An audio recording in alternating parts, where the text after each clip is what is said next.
I'm Gena Jensen with the National Historic Trails Center Foundation. I'm the Executive Director.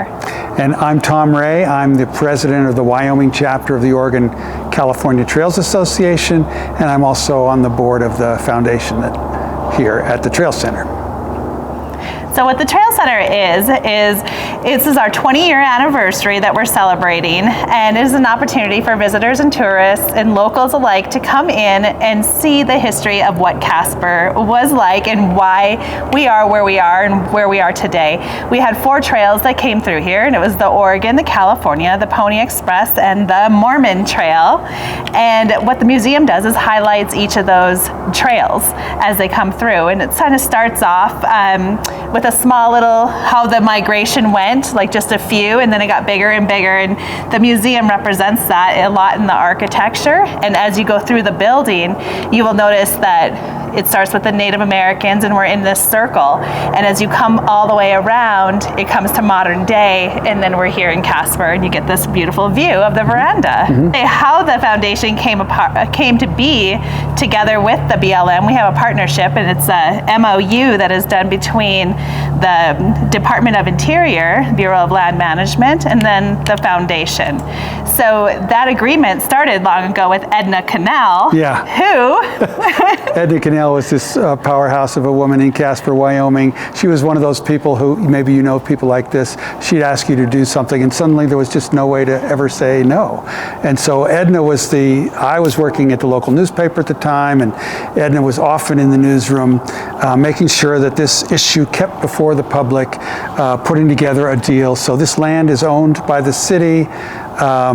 The building is, the center is staffed by the BLM, but the exhibits are owned by the foundation and maintained by the foundation. So the foundation keeps an endowment going to make that possible. And it was Edna and other people like her, also heavily involved in the Oregon California Trails Association, as well as sort of knowing people in town, who put this complicated deal together. And it took probably at least 10 and maybe 15 years between the time they were first thinking about it and the time the building was open to the public. So that kind of perseverance is rare in any town, and she was one of those people who made that happen. So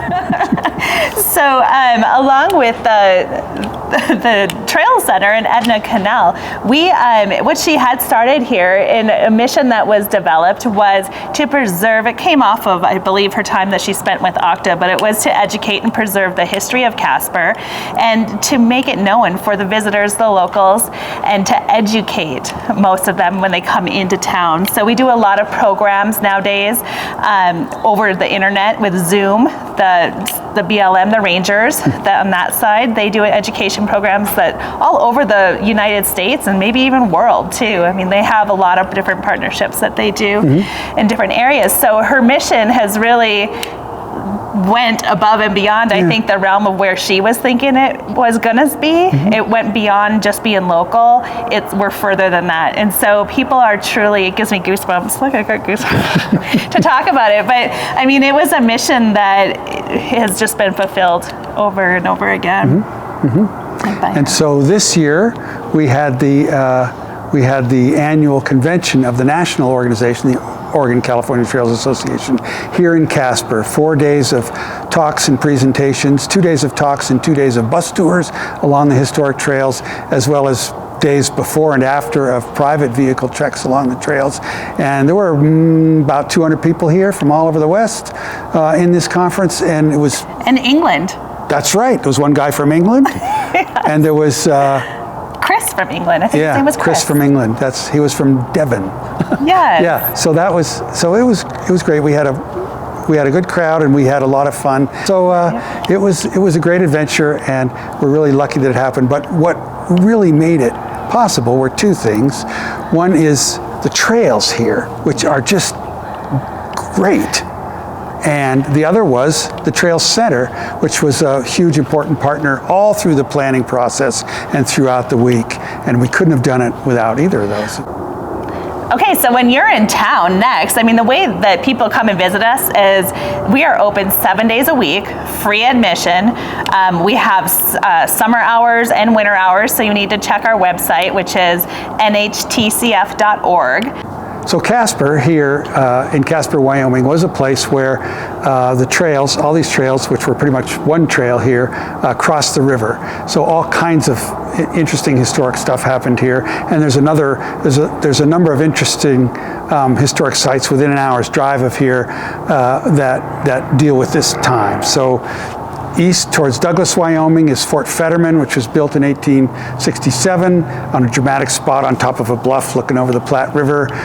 Closer in is the site of Reshaw's Bridge, just on the east side of town, which was where there was a bridge where the emigrants crossed the trails. Right down here, a couple miles, is Fort Casper, which was a military fort that was built in the 1860s and then reconstructed during the Depression in the 1930s, right on its same footprint.